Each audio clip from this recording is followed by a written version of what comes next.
You get pneumonia and you miss a boatload of strongman news.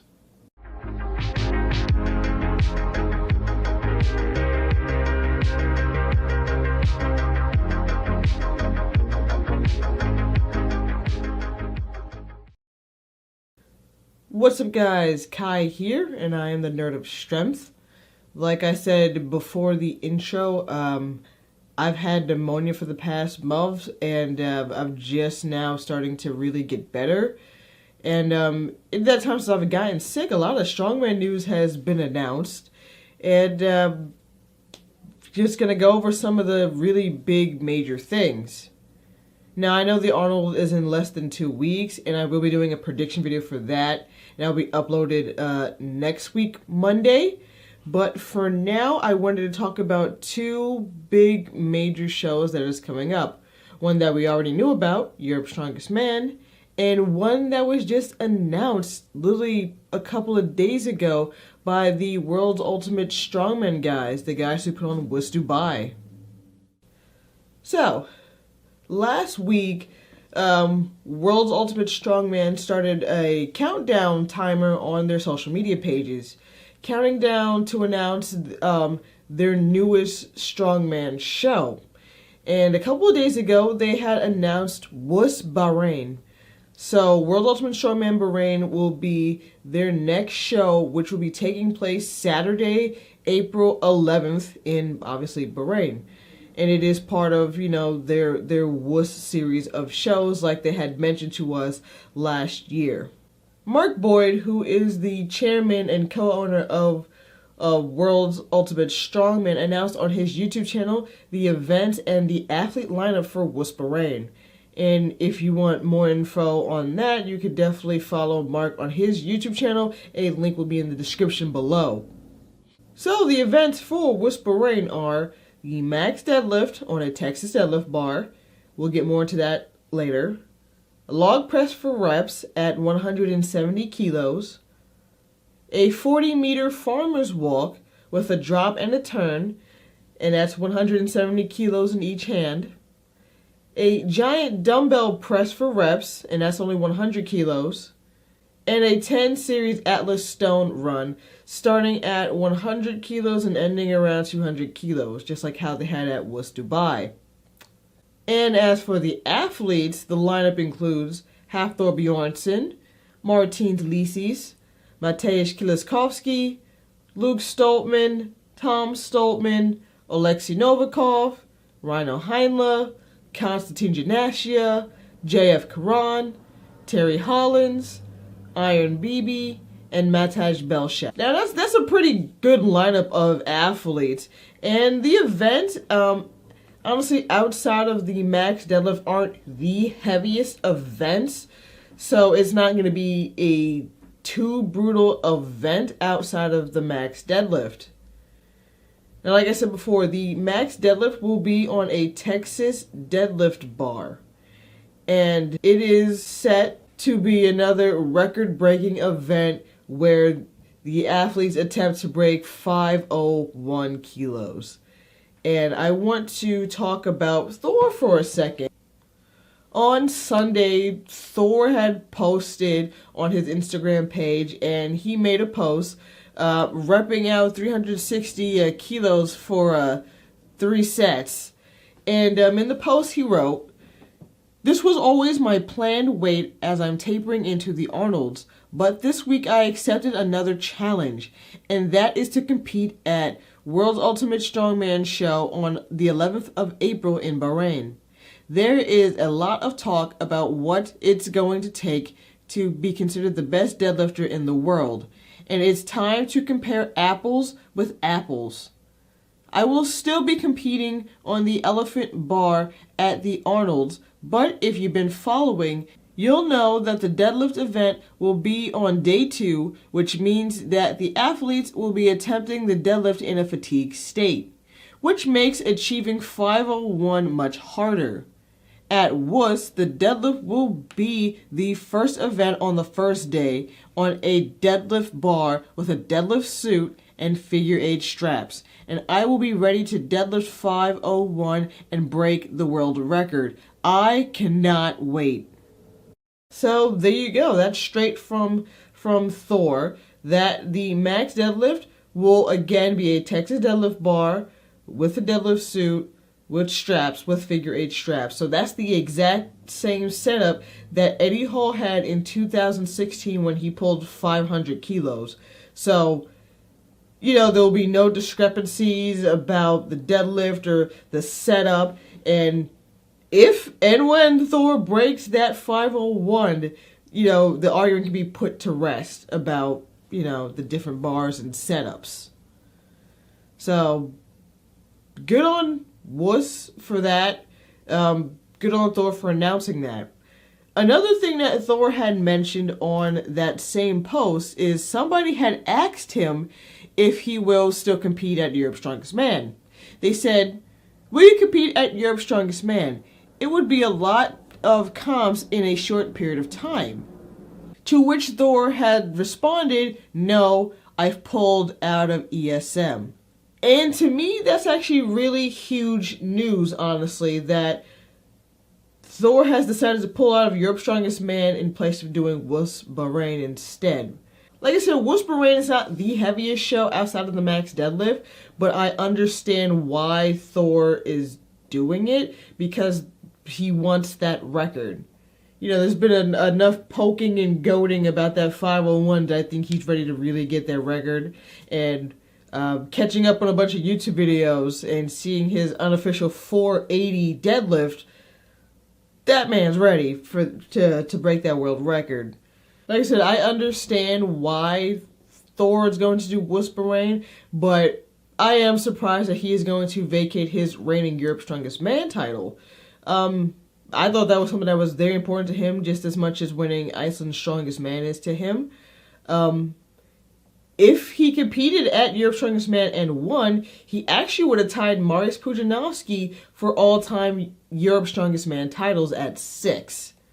But, c'est la vie. It's basically like how Graham Hicks vacated his Britain's Strongest Man title, and we crowned a new champion this year. So, Europe's Strongest Man title will definitely be up for grabs, and that'll be super interesting, and that's anybody's game. And speaking of Europe's Strongest Man, because I've just been gone for so long, I'm just going to quickly run down the athletes and the events for ESM.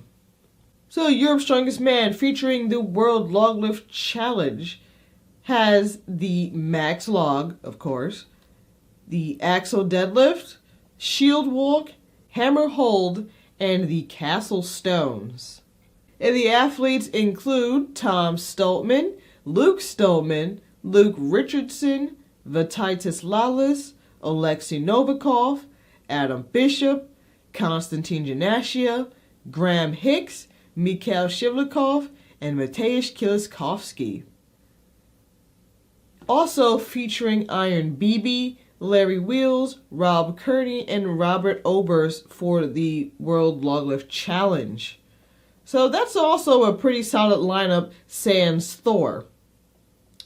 And like I said, that vacated title is anyone's game, and those guys are going to work much harder to gain that title. And I think that's going to make the show way more exciting now, versus last year where it's kind of like, you know, just a wash of like Thor demolishing everybody. That he had, a solid lead going into the last event. A lot of people started to leave before the last event.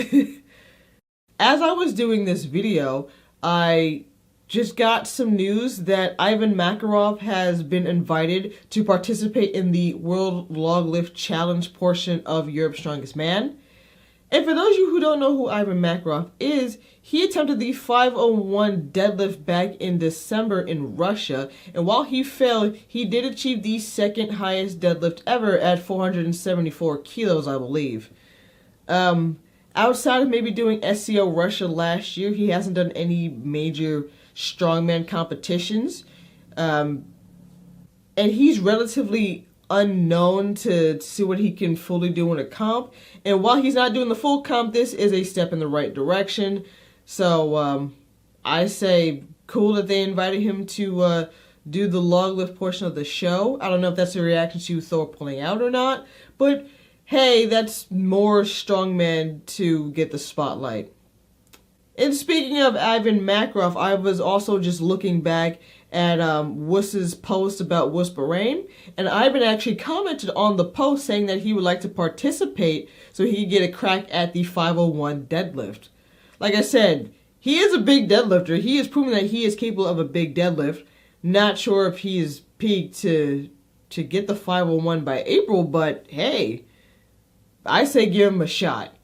WUS didn't comment on his post, but they did like his comment, so maybe things are happening. Let's see. Like I said, I say give him a shot.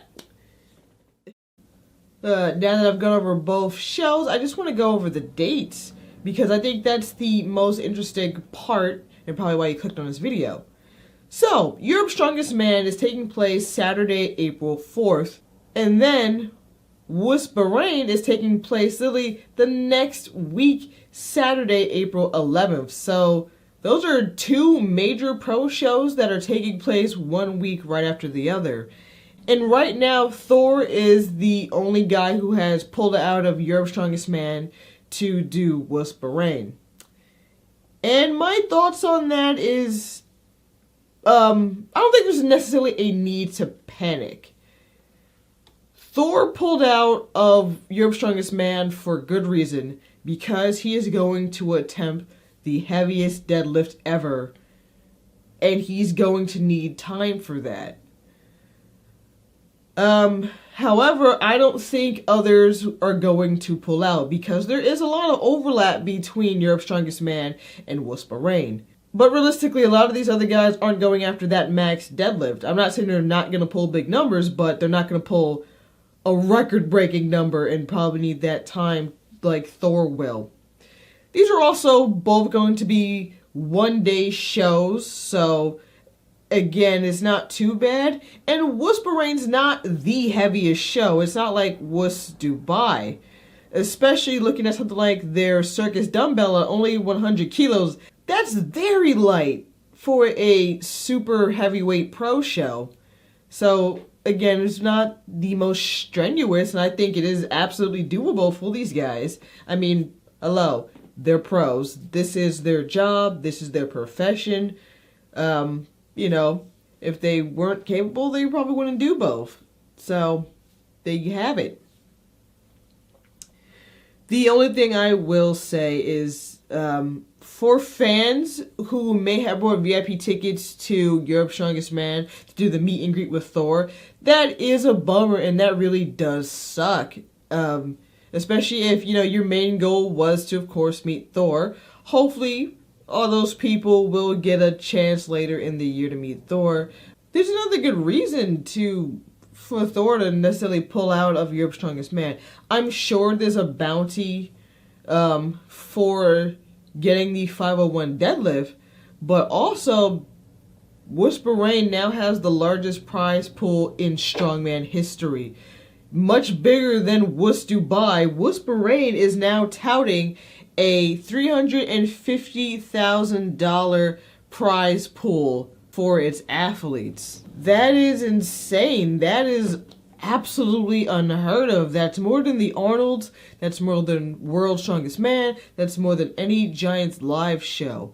If this was your profession, this is your job, your livelihood, titles are great, but at the end of the day, money pays the bills. Money makes the world go round. So I understand why Thor would probably go to this. Again, yes, it does suck for the fans who really wanted to see Thor, but I want to see this record more. Honestly, I just want to see this record happen so the debate can die for a little while. I know it'll be back. Once 501 is broken, people will be 502, 507, 510. But I think for the rest of the year that I'll finally put the max deadlift to bed, I hope. My final thoughts are this, and I've said this repeatedly last year. 2020 is looking to be a great year for Strongman. Just looking at the spring season of international shows, we have a great pocket of like really awesome shows coming up. We have the Arnold Strongman Classic, March 6th through the 8th. Then we have the Arnold Australia March 21st, Europe's Strongest Man April 4th. Then we have the Strongman Champions League Germany FIBA, which is also April 4th. Then we have WUS Bahrain April 11th, the Arnold South America April 25th, the Arnold Africa May 16th, and then the 2020 World Strongest Man Championship May 20th through the 24th. That's a lot of major shows coming up, and what a great time to be a strongman fan. Like, absolutely, we are getting spoiled with the amount of shows we're having. My final recap on this whole thing is that, yes, we have more pro strongman shows with live streams and quality productions. That's good. However, some athletes are pulling out of maybe one show to do another. Ooh, that's bad. But they're chasing records and there's more money for the athletes at said shows.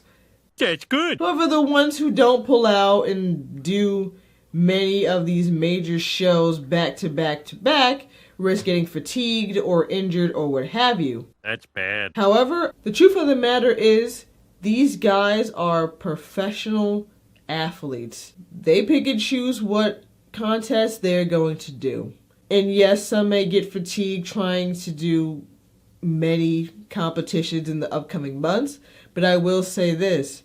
May the least fatigued, most strategic, strongest man win all the major competitions. It's anybody's game and it's fair game to each and every one of these strong men. And like I said, it's going to be a really interesting couple of months to see what's going to happen. So there you have it, guys. Amid all my ramblings of me being high off of antibiotics, there, of course, is going to be more info about WUS Bahrain in the upcoming months. So stay tuned here on the channel for more info. Like I said, I will, of course, be doing my prediction video for the Arnold Strongman Classic next week. There will, of course, be many strawberry competitions to keep us all entertained in the next couple of months. And there will be more videos here on the channel.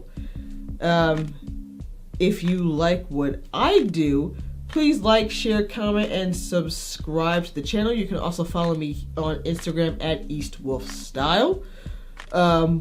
Also, check out my podcast, the NOS Podcast, here on YouTube, or Anchor FM, Spotify, SoundCloud, or wherever you may listen to podcasts. The last podcast that I did was interviewing Ken Nowitzki, who is the owner of Server Strength USA, and also 4-time Scotland's Strongest Man. Also, if you would like to support me and the channel, I now have an Amazon affiliate link that you can click in the link in the description below. You can buy things like the Fitbit Versa 2 on there, and it gives me a small kickback if you buy something through my affiliate link. You don't specifically have to, of course, buy the Fitbit. It'll just link you to that, but by clicking my link and buying stuff, that does help me, and that money will be put towards the channel and gives you guys much better content. Like I said, guys, all the links will be in the description below.